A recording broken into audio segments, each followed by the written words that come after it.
ബിസ്മില്ലാഹി വൽഹംദുലില്ലാ വസ്സലാത്തു വസ്സലാമു അലാ റസൂലില്ലാ അമ്മാ ബഅദ്. യാസീൻ, സജദ, ദുഖാൻ, മുൽക്ക്, അർ-റഹ്മാൻ, അൽ-വാഖിഅ എന്നീ സൂറകൾ സ്ഥിരമായി പാരായണം ചെയ്യാൻ നബി സല്ലല്ലാഹു അലൈഹി വസല്ലമ നിർദ്ദേശിച്ചിട്ടുണ്ടോ എന്നുള്ളതാണ്. സഹോദരങ്ങളെ, ഒരു വ്യക്തിയെ സംബന്ധിച്ചിടത്തോളം അവന്റെ ഇഹപര വിജയങ്ങൾക്ക്, പ്രത്യേകമായിട്ട് അവന്റെ മരണാനന്തര ജീവിത വിജയത്തിന് വേണ്ടി അവൻ അവലംബിക്കേണ്ടത്, അവൻ കൂടുതൽ സ്നേഹിക്കേണ്ടുന്ന ഒരു ഗ്രന്ഥമാണ് പരിശുദ്ധ ഖുർആൻ. അത് വായിച്ചും പാരായണം ചെയ്തും അതിന്റെ അർത്ഥങ്ങളും ആശയങ്ങളും പഠിച്ചും അങ്ങനെ മുന്നോട്ട് പോകുകയാണ് വേണ്ടത്. പ്രത്യേകിച്ച് പരിശുദ്ധ ഖുർആനിലെ ചില സൂറത്തുകൾ, ചില ആയത്തുകളൊക്കെ നബി സല്ലല്ലാഹു അലൈഹി വസല്ലമ അവക്ക് പ്രത്യേകം ശ്രേഷ്ഠതകളുണ്ട് എന്ന് പറഞ്ഞിട്ടുണ്ട്. നമുക്കറിയാം, ഒരു മനുഷ്യൻ ഉറങ്ങാൻ കിടക്കുന്നതിന് മുമ്പ് സൂറത്തുൽ ബഖറയിലെ അവസാനത്തെ 2 വചനങ്ങൾ അഥവാ ആമനർ റസൂലു, അതൊക്കെ പാരായണം ചെയ്യുന്നത് രാത്രിയില് അവൻ അത് മതിയാകുന്നതാണെന്ന, അള്ളാഹുവിന്റെ എല്ലാ ദോഷങ്ങളിൽ നിന്നുള്ള ഒരു സംരക്ഷണത്തിന് അത് മതിയാകുന്നതാണ് എന്നിങ്ങനെയുള്ള സഹീഹായിട്ടുള്ള നബി വചനങ്ങൾ വന്നിട്ടുണ്ട്. അപ്പോൾ ചില സൂറത്തുകൾക്കും ചില ആയത്തുകൾക്കുമൊക്കെ പ്രത്യേകതയുണ്ട് എന്ന് മാത്രമല്ല, പരിശുദ്ധ ഖുർആനിലെ ഏതൊരു സൂറത്ത്, ഏതൊരായത്ത്, അതിലൊരു അക്ഷരം പാരായണം ചെയ്താലും അതിന് പുണ്യമുണ്ട്, പ്രതിഫലമുണ്ട്, നമ്മുടെ ആത്മാർത്ഥതക്കനുസരിച്ച് വലിയ നന്മ കിട്ടും.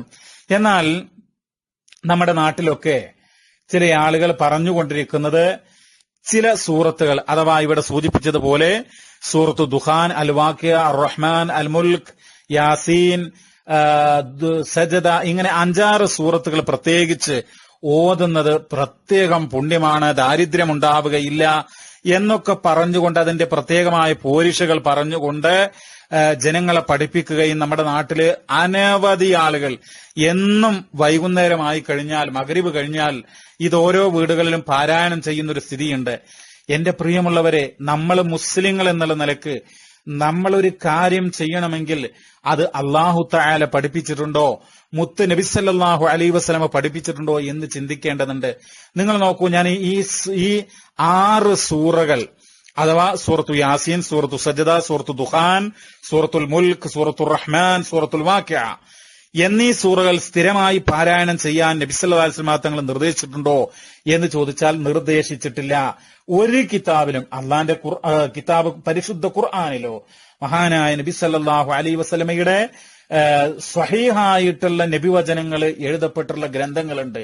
അത് സഹീഹുൽ ബുഖാരി, സഹീഹ് മുസ്ലിം തുടങ്ങി സിഹാഹു സിത്തകളാകട്ടെ, മറ്റ് സുനനുകളാകട്ടെ, മുസ്നദുകളാകട്ടെ, മുസന്നഫുകളാകട്ടെ, അതിലൊന്നും തന്നെ ഈ 6 സൂറത്തുകൾ ദിവസേന പാരായണം ചെയ്യണം, സ്ഥിരമായി പാരായണം ചെയ്യണമെന്ന് സഹീഹായിട്ടുള്ള ഒരു ഗ്രന്ഥത്തിലും വന്നിട്ടില്ല എന്നാണ് സ്നേഹത്തോടുകൂടെ ഉണർത്താനുള്ളത്. എന്നാൽ നമ്മളെല്ലാവരും ദിവസേന ഖുർആൻ പാരായണം ചെയ്യണം, ഖുർആനിന്റെ വചനങ്ങളെക്കുറിച്ച് ചിന്തിക്കണം, അതിന്റെ അർത്ഥവും ആശയങ്ങളൊക്കെ പഠിക്കണം. ഖുർആൻ ഓതാത്ത ഭവനം എന്ന് പറഞ്ഞു കഴിഞ്ഞാൽ അത് ജഡം പോലെയാണെന്ന് പറഞ്ഞാൽ നിർജീവമാണ് എന്നാണ് നമ്മൾ അതുകൊണ്ട് മനസ്സിലാക്കേണ്ടത്. പ്രിയമുള്ളവരെ, ഇവിടെ ചോദിച്ച 6 സൂറത്തുകളുണ്ടല്ലോ, അതില് ഒരു സൂറത്ത് അഥവാ സൂറത്തുൽ മുൽക്കിനെ സംബന്ധിച്ച് സഹീഹായിട്ടുള്ള ഹദീസുകൾ വന്നിട്ടുണ്ട്. ഒരു വചനത്തിൽ കാണാം, അബൂ ഹുറൈറ റളിയല്ലാഹു തആല അൻഹു നിവേദനം ചെയ്യാം. ചുരുക്കിക്കൊണ്ട് ഞാൻ പറയാം, ഇന്ന സൂറത്തൻ മിൻ കിതാബില്ലാഹി അസ്സ വജൽ, ഉന്നതനും പ്രതാപവാനുമായിട്ടുള്ള അല്ലാഹു തആലയുടെ ഗ്രന്ഥത്തിൽ ഒരു അധ്യായമുണ്ട്. മാഹിയ ഇല്ലാ 30 ആയ, വെറും 30 ആയത്തുകൾ മാത്രമാണത്. ഷഫാഅത്ത് ലിറജുലിൻ, അതൊരു വ്യക്തിക്ക് ശുപാർശ പറയും, ഷഫാഅത്ത് ചെയ്യും. അങ്ങനെ ഫഅഖ്റജതുഹു മിനന്നാർ, അവനെ നരകത്തിൽ നിന്ന് അത് മോചിപ്പിക്കും, രക്ഷപ്പെടുത്തുന്ന. വഅദ്ഖലതുഹുൽ ജന്ന, എന്ന് മാത്രമല്ല സ്വർഗ്ഗത്തിൽ അവനെ പ്രവേശിപ്പിക്കും. വഹിയ സൂറത്തു തബാറക, അതാണ് സൂറത്തുൽ മുൽക്ക് എന്ന് പറയുന്ന 30 ആയത്തുകളുള്ള ആ അധ്യായം എന്ന് പറയുന്നത്. ഈ ഹദീസ് കൊടുത്തിട്ട് പറയാണ്, ഹാദാ ഇസ്നാദുൻ സ്വഹീഹുൻ, ഇത് സഹീഹായിട്ടുള്ള പരമ്പരയോടുകൂടെയുള്ള ഹദീസാണ്. ഇതാരാ പറഞ്ഞിട്ടുള്ളത്? ഹിജ്റ 840 വഫാത്തായിട്ടുള്ള Abul Abbas Shihabuddin Ahmad bin Abi Bakr al Busiri എന്ന് പറയുന്ന ഹദീസ് പണ്ഡിതൻ അദ്ദേഹത്തിന്റെ ഇത്ഹാഫുൽ ഖൈറ എന്ന് പറയുന്ന കിതാബിൽ രേഖപ്പെടുത്തുകയാണ്. ഹിജ്റ 807 വഫാത്തായിട്ടുള്ള മഹാനായിട്ടുള്ള അബുൽ ഹസൻ നൂറുദ്ദീൻ അൽ ഹൈതമി തങ്ങൾ അദ്ദേഹത്തിന്റെ മജ്മഉ സവായിദ് വ മംബഉൽ ഫവായിദ് എന്ന് പറയുന്ന കിതാബിൽ രേഖപ്പെടുത്തുന്നുണ്ട്. സൂറത്തും മിനൽ ഖുർആനി മാഹിയ ഇല്ലാ 30 ആയ, പരിശുദ്ധ ഖുർആനിൽ ഒരു അധ്യായമുണ്ട്, അതിൽ വെറും 30 ആയത്തുകളാണുള്ളത്. ഖാസമത് അൻ സ്വാഹിബിഹാ ഹത്താ അദ്ഖലതുൽ ജന്ന. ആ സൂറത്ത് പാരായണം ചെയ്ത വ്യക്തിക്ക് വേണ്ടി ആ സൂറത്ത് അള്ളാഹുവിനോട് വാദിക്കുന്നതാണ്.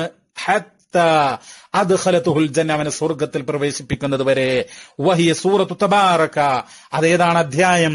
സൂറത്തു തബാറകയാകുന്നു, അഥവാ സൂറത്തുൽ മുൽക്കാൻ. ഇത് ഇമാം തബറാനി അദ്ദേഹത്തിന്റെ സഗീറിലും അതുപോലെ തന്നെ അദ്ദേഹത്തിന്റെ ഔസത്തിലും ഉദ്ധരിച്ചിട്ടുണ്ട്. മഹാനായിട്ടുള്ള ഹൈതമി തങ്ങൾ പറയുന്നു, വരിജാലുഹു റിജാലു സഹീഹ്, അതിന്റെ പരമ്പര സഹീഹാവുന്നു. ഇത് മജ്മഉ സവായിദ് വ മംബഉൽ ഫവായിദ് എന്ന് പറയുന്ന കിതാബിലുള്ളതാണ്. എന്റെ പ്രിയമുള്ളവരെ, ഈ 6 അധ്യായങ്ങളിൽ ഈ അധ്യായം മാത്രമാണ് അതിനെ സംബന്ധിച്ചാണ് ഹദീസ് സഹിഹായി വന്നിട്ടുള്ളത്. മറ്റുള്ളത് ഞാൻ പെട്ടെന്ന് പറയാം. ഒന്ന്, ഇത് ഇവിടെ ചൂണ്ടിക്കാണിച്ചിട്ടുള്ള സൂറത്തു സജ്ദയാണ്. അലിഫ് ലാം മീം എന്ന് തുടങ്ങുന്ന സൂറത്തു സജ്ദ. ആ സജ്ദയെ സംബന്ധിച്ച് ഇമാം അഹ്മദ്, ഇമാം തിർമിദി, ഇമാം നിസായി, ഇമാം ഹാക്കിം ഒക്കെ ഉദ്ധരിക്കുന്ന ഹദീസുകളുണ്ട്. പക്ഷേ ഖാലൽ ബഗവിയ്യു, മഹാനായ ഇമാം ബഗവി തങ്ങൾ പറയാണ്, ഗരീബുൻ, അത് വളരെ അപരിചിതത്വം നിറഞ്ഞിട്ടുള്ള വചനമാണ്. വഖാലൽ മനാവി, ഇമാം മനാവി തങ്ങൾ പറഞ്ഞു, ഫീഹി ഇൽത്തിറാബ്, ആ ഹദീസിന്റെ അതിൽ ഇൽത്തിറാബ് ഉണ്ട്, വൈരുദ്ധ്യങ്ങളുണ്ട്, ഒരിക്കലും യോജിപ്പിക്കാൻ കഴിയാത്ത വൈരുദ്ധ്യങ്ങളുണ്ട് എന്നുള്ളതാണ്. ഇത് അസ്നൽ മതാലിബ് ഫി അഹാദീസിൻ മുഖ്തലിഫ അൽ മറാത്തിബ് എന്ന് പറയുന്ന ഗ്രന്ഥം, അത് മുഹമ്മദ് എന്ന് പറയുന്ന പണ്ഡിതന്റെ ഗ്രന്ഥമാണ്. ഇനി നിങ്ങൾ നോക്കൂ പ്രിയമുള്ളവരെ, സൂറത്തുർ റഹ്മാൻ. സൂറത്തുർ റഹ്മാൻ പാരായണം ചെയ്തു കഴിഞ്ഞാൽ അല്ലാഹു തആല കരുണ ചെയ്യുമെന്നും ദുർബലരായ ആളുകൾക്ക് പോലും കരുണ ചെയ്യുമെന്നും വഅദ്ദാ ശുക്ര മാ അൻഅമല്ലാഹ്, ആ പാരായണം ചെയ്യുന്ന വ്യക്തി അള്ളാഹു അവന് നൽകിയിട്ടുള്ള അനുഗ്രഹങ്ങൾക്ക് നന്ദി പ്രകടിപ്പിച്ചു, നന്ദി പൂർത്തീകരിച്ചു എന്നൊക്കെ പറയുന്ന ഒരു ഹദീസ് സൂറത്തുർ റഹ്മാൻ പാരായണം ചെയ്താൽ, ആ ഹദീസിനെ സംബന്ധിച്ച് മഹാനായിട്ടുള്ള സൈനുദ്ദീൻ മുഹമ്മദ് എന്ന് പറയുന്ന പണ്ഡിതൻ, അലി അൽ മനാവി എന്നാണ് അദ്ദേഹത്തിന്റെ പേര്, അദ്ദേഹം അൽ ഫത്ഹു സമാവി എന്ന് പറയുന്ന ഗ്രന്ഥത്തിൽ പറയുന്നു, മൗലൂഉൻ, മനുഷ്യ നിർമ്മിതമായ അള്ളാന്റെ റസൂലിന്റെ മേൽ കളവ് കെട്ടി പറഞ്ഞിട്ടുള്ള വചനമാണത് എന്നുള്ളതാണ്. അതുപോലെ തന്നെ പ്രിയമുള്ളവരെ, സൂറത്തുൽ വാഖിയ എല്ലാ രാത്രിയിലും പാരായണം ചെയ്താൽ ലം തുസിബുഹു ഫാഖ, അവന് ദാരിദ്ര്യം പിടികൂടുകയില്ല. അതുപോലെ തന്നെ അബദ എന്ന് മറ്റൊരു റിപ്പോർട്ടിൽ വന്നിട്ടുണ്ട്, അഥവാ ഒരിക്കലും ദാരിദ്ര്യം പിടിപെടുകയില്ല എന്നുള്ളത്. എന്നാൽ ഈ ഹദീസിനെ സംബന്ധിച്ച് ഖാല അഹ്മദ് ബിൻ ഹംബൽ, മഹാനായിട്ടുള്ള ഇമാം അഹ്മദ് ബിൻ ഹംബൽ റഹിമഹുല്ലാഹ് പറയുന്നു, ഹാദാ ഹദീസുൻ മുൻകറുൻ, ഇത് വെറുക്കപ്പെട്ട ഹദീസാകുന്നു എന്നുള്ളത്. അത് ഏത് കിതാബിലാണ്? ഇമാം സൈലഈ തങ്ങളുടെ ഹിജ്റ 762 വഫാത്തായിട്ടുള്ള ജമാലുദ്ദീൻ അബൂ മുഹമ്മദ് സൈലഈ അദ്ദേഹത്തിന്റെ തഖ്രീജുൽ അഹാദീസ് വൽ ആസാർ അൽ വാഖിഅ എന്ന് പറയുന്ന ഗ്രന്ഥത്തിൽ നമുക്കിത് വായിക്കാൻ വേണ്ടി കഴിയും. അതുപോലെ തന്നെ സുഹൃത്തുക്കളെ, സൂറത്തു ദുഖാൻ, ഓരോ രാത്രിയിലും സൂറത്തു ദുഖാൻ പാരായണം ചെയ്തു കഴിഞ്ഞാൽ, ഒരു രാത്രിയിൽ ആ അധ്യായം സൂറത്തു ദുഖാൻ പാരായണം ചെയ്താൽ അസ്ബഹ യസ്തഗ്ഫിറു ലഹു 70,000 മലക്കിൻ, 70,000 മലക്കുകൾ അവന് ഇസ്തിഗ്ഫാറിന് വേണ്ടി, അവന്റെ പാപം പൊറുക്കാൻ വേണ്ടി പ്രാർത്ഥിക്കുമെന്നാണ് ആ വചനത്തിലുള്ളത്. ഇമാം തുർമുദി ഇത് കൊടുത്തിട്ട് പറയാണ്, എന്താ പറയുന്നത്? ഇതിന്റെ സനദിലെ ഉമർ ബിൻ അബി ഖസ്അം എന്ന് പറഞ്ഞ ആളുണ്ട്, അദ്ദേഹം ലഈഫാൻ എന്ന് മാത്രമല്ല, കാല മുഹമ്മദ്, അഥവാ മുഹമ്മദ് എന്ന് പറഞ്ഞ ഇമാം ബുഖാരിയെ കുറിച്ചാണ് പറയുന്നത്. ആ ഇമാം ബുഖാരി തങ്ങള് ഈ ഹദീസിനെ കുറിച്ച് പറയുന്നത് ഹുവ മുൻകറുൽ ഹദീസ്, ഇത് വെറുക്കപ്പെട്ട ഹദീസാകുന്നു എന്നുള്ളതാണ്. അത് ജാമിഉൽ ഉസൂൽ ഫി അഹാദീസ് റസൂൽ എന്ന് പറയുന്ന ഗ്രന്ഥത്തിലാണ് മഹാനായിട്ടുള്ള മജ്ദുദ്ദീൻ അബു സആദാത്ത് ഇബ്നുൽ അസീർ എന്ന് പറയുന്ന ഹിജ്റ 606 വഫാത്തായ പണ്ഡിതന്റെ ഗ്രന്ഥമാണത്. അതിനകത്താണ് ആ കാര്യമുള്ളത്. ഇനി നിങ്ങൾ നോക്കൂ, യാസീനുമായി ബന്ധപ്പെട്ട് പ്രിയമുള്ളവരെ, മഹാനായ ഇമാം ബൈഹഖി ശുഅബുൽ ഈമാനിൽ ഉദ്ധരിക്കുന്ന വചനമുണ്ട്. അതുപോലെ തന്നെ മൻ ഖറഅ യാസീൻ ഫീ ലൈലത്തിൻ അസ്ബഹ മഗ്ഫൂറൻ ലഹു, യാസീൻ ഓതിക്കഴിഞ്ഞാൽ, അങ്ങനെ പ്രഭാതം പൂണ്ടുകഴിഞ്ഞാൽ അവന്റെ പാപങ്ങളെല്ലാം പൊറുക്കപ്പെടും എന്ന് പറയുന്ന വചനം, അതിന്റെ ഹാദാ ഇസ്നാദുൻ ലഈഫുൻ, അത് ദുർബലമായ പരമ്പരയാണ് അതിനുള്ളത്. കാരണം അതിന്റെ സനദിൽ ഹിഷാം ഇബ്നു സയ്യാദ് എന്ന് പറയുന്ന ആളുണ്ട്. ഇത്ഹാഫുൽ ഖൈറ എന്ന് പറയുന്ന മഹാനായ ഇമാം ബൂസീരിയുടെ അബുൽ അബ്ബാസ് ഷിഹാബുദ്ദീൻ അൽ ബൂസൂരി എന്ന് പറയുന്ന പണ്ഡിതൻ ഹിജ്റ 840 വഫാത്തായ മഹാൻ, അദ്ദേഹത്തിന്റെ ഗ്രന്ഥത്തിൽ നമുക്ക് കാണാൻ വേണ്ടി കഴിയും. അപ്പോ യാസീനുമായി ബന്ധപ്പെട്ട്, യാസീൻ എന്നൊക്കെ പറഞ്ഞാല് അതില് തൗഹീദുണ്ട്, പരലോക ജീവിതത്തെ കുറിച്ച് പറയുന്നുണ്ട്, റിസാലത്തിനെ കുറിച്ച് പറയുന്നുണ്ട്, ഇസ്ലാമിന്റെ അടിസ്ഥാന കാര്യങ്ങള് വളരെ മനോഹരമായി പറയുന്ന, വളരെ അർത്ഥവത്തായിട്ടുള്ള എല്ലാവരും അറിയേണ്ട പഠിക്കേണ്ട ഒരു അധ്യായമാണ്. പക്ഷേ അതിന്റെ ഫളലുമായി ബന്ധപ്പെട്ട് വന്നിട്ടുള്ള ഇങ്ങനെയുള്ള വചനങ്ങളെല്ലാം ദുർബലമാണ്.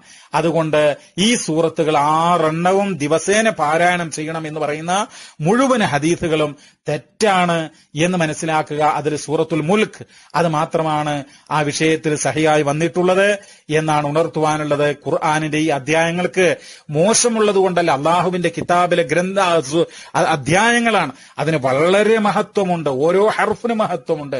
പക്ഷെ ഈ പറഞ്ഞ രൂപത്തിലുള്ള ശ്രേഷ്ഠതകൾ അതിനില്ല എന്നാണ് ഉണർത്തുവാനുള്ളത്. അല്ലാഹു അലം വസല്ലല്ലാഹു വസല്ലമ അലാ നബീന മുഹമ്മദ് വൽഹംദുലില്ലാഹി റബ്ബിൽ ആലമീൻ. യാസീൻ, സജദ, ദുഖാൻ, മുൽക്ക്.